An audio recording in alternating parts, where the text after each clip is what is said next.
Hello everyone, स्वागत है आपके अपने चैनल वाटिका सिंह पे। आज हम इस वीडियो में आपको यह बताएंगे कि जब आप बीएड, बीटीसी, डीएलएड कर रहे होते हैं और जब आप बीएड के थर्ड सेमेस्टर में होते हैं तब वहाँ पे आपको माइक्रो टीचिंग लेसन प्लान बनाने की नितांत आवश्यकता होती है। तो इस वीडियो को आप स्टार्टिंग से एंड तक ज़रूर देखिए। इस वीडियो में मैंने स्टेप टू स्टेप करके आपको माइक्रो टीचिंग लेसन प्लान कैसे बनाते हैं इसके बारे में पूरी जानकारी आपको दे रखी है। तो चलिए फ्रेंड्स, हम इस वीडियो को स्टार्ट कर लेते हैं।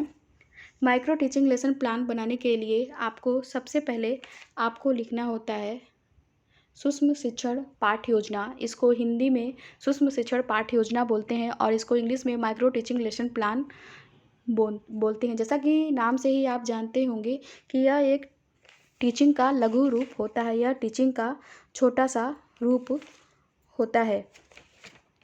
इसको बिल्कुल ही बीचों बीच सेंटर में बोल्ड में और बहुत सुंदर ढंग से आपको इसको लिखना होता है। उसके बाद आप लिखते हैं छात्रा अध्यापिका का नाम।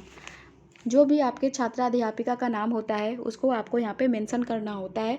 उसके बाद आप लिखते हो कक्षा। आप जिस भी कक्षा के लिए अपना माइक्रो टीचिंग लेसन प्लान बना रहे होते हैं उस कक्षा को आपको कक्षा में लिखना होता है। उसके बाद आप लिखते हो दिनांक। जिस भी डेट को आप अपनी माइक्रो टीचिंग लेसन प्लान बना रहे होते हैं उस डेट को आपको दिनांक में लिखना होता है। जैसा कि आप यहाँ पे देख पा रहे होंगे, दिनांक में हमने उस डेट को मेंशन किया है कि जिस डेट में हमने माइक्रो टीचिंग लेसन प्लान बनाया है। उसके बाद आप लिखते हो कौशल। यहाँ पे हमारा कौशल है पुनर्बलन। तो पहले मैं आपको यह बता दूं कि यह पुनर्बलन कौशल क्या होता है। पुनर्बलन कौशल को इंग्लिश में रीइंफोर्समेंट स्किल कहते हैं। पुनर्बलन कौशल का अर्थ होता है आंतरिक बल, अर्थात छात्रों में शिक्षण प्रक्रिया में रुचिपूर्ण भाग लेने के लिए उन्हें बल देना, अर्थात उन्हें प्रेरित करना, जिससे छात्र अनुक्रिया कर सके। इसमें पुनर्बलन उद्दीपन का कार्य करता है और इस उद्दीपन हेतु छात्र उचित अनुक्रिया करते हैं। उसके बाद आप लिखते हो विषय। यहाँ पे हमारा विषय कॉमर्स है, इसलिए हमने विषय में कॉमर्स को लिखा है। आप जिस भी विषय में अपना माइक्रो टीचिंग लेसन प्लान बना रहे होते हैं उस विषय को आपको विषय में लिखना होता है। उस विषय को आपको विषय में मेंशन करना होता है। उसके बाद आप लिखते हैं उप विषय। अगर आपका उप विषय है तो आप उप विषय लिखेंगे, अदरवाइज़ आप उप विषय नहीं लिखेंगे। यहाँ पे हमारा उप विषय है अकाउंट्स, इसलिए हमने उप विषय में अकाउंट लिखा है। उसके बाद आप लिखते हैं अवधि। यहाँ पे micro teaching lesson plan teaching को टीच करने के लिए आपको 5 से 7 मिनट दिया जाता है। माइक्रो टीचिंग लेसन प्लान को टीच करने के लिए, बच्चों को पढ़ाने के लिए आपको 5 से 7 मिनट का समय दिया जाता है, इसीलिए मैंने अवधि में 5 से 7 मिनट लिखा है। उसके बाद आप लिखते हो प्रकरण। यहाँ पे हमारा प्रकरण है समय व श्रम बचाने वाले यंत्र। प्रकरण से मैं आपको बता दूं कि यह जो प्रकरण होता है यह पाठ का नाम होता है। इसको बिल्कुल ही बीचों बीच सेंटर में बोल्ड में और बहुत सुंदर ढंग से आपको इसको लिखना होता है।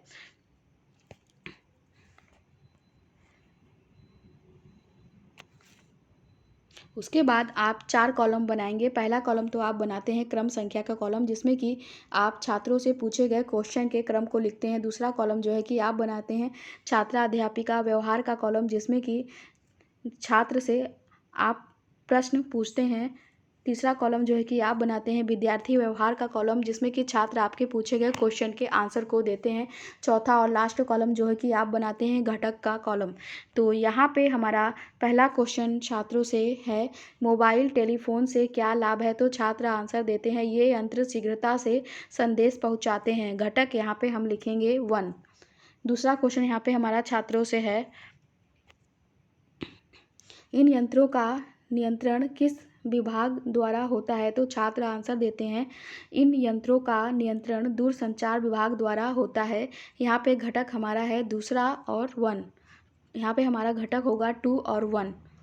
तीसरा क्वेश्चन हमारा यहाँ पे छात्रों से है, इन यंत्रों को क्या कहते हैं? तो छात्र आंसर देते हैं, इन यंत्रों को दूरसंचार यंत्र कहते हैं।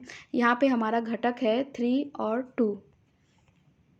चौथा क्वेश्चन यहाँ पे हमारा छात्रों से है, समय व मेहनत बचाने वाले यंत्रों को क्या कहते हैं? तो छात्र आंसर देते हैं, समय व मेहनत बचाने वाले यंत्रों को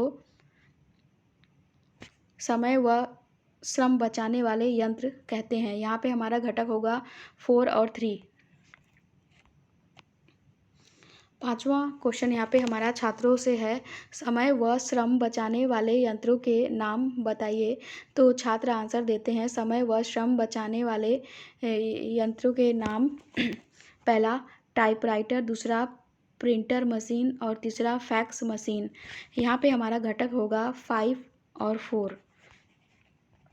छठा क्वेश्चन हमारा यहाँ पे छात्रों से है, इन मशीनों का प्रयोग कौन कौन से व्यक्ति कर सकते हैं। तो छात्र आंसर देते हैं इसका प्रयोग प्रशिक्षित व्यक्ति ही कर सकते हैं। इसका प्रयोग प्रशिक्षित व्यक्ति ही कर सकते हैं। यहाँ पे हमारा घटक होगा घटक 6 और 5।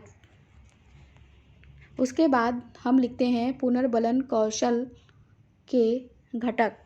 पुनर्बलन कौशल के घटक में हमारा पहला घटक है प्रशंसात्मक शब्दों का प्रयोग। इसका मतलब यह है कि आपने प्रशंसात्मक शब्दों का प्रयोग, यानी हमने कहा अच्छा है, वेरी गुड, ठीक, तो ये हो गया हमारा पहला घटक। दूसरा हमारे यहाँ पे घटक है विद्यार्थियों के प्रत्युत्तर की पुनरावृत्ति। विद्यार्थियों के प्रत्युत्तर की पुनरावृत्ति, इसका मतलब है हमने उनके आंसर को दोहराया। ये हो गया हमारा दूसरा घटक। तीसरा घटक हमारा यहाँ पे है सकारात्मक अशाब्दिक पुनर्बलन।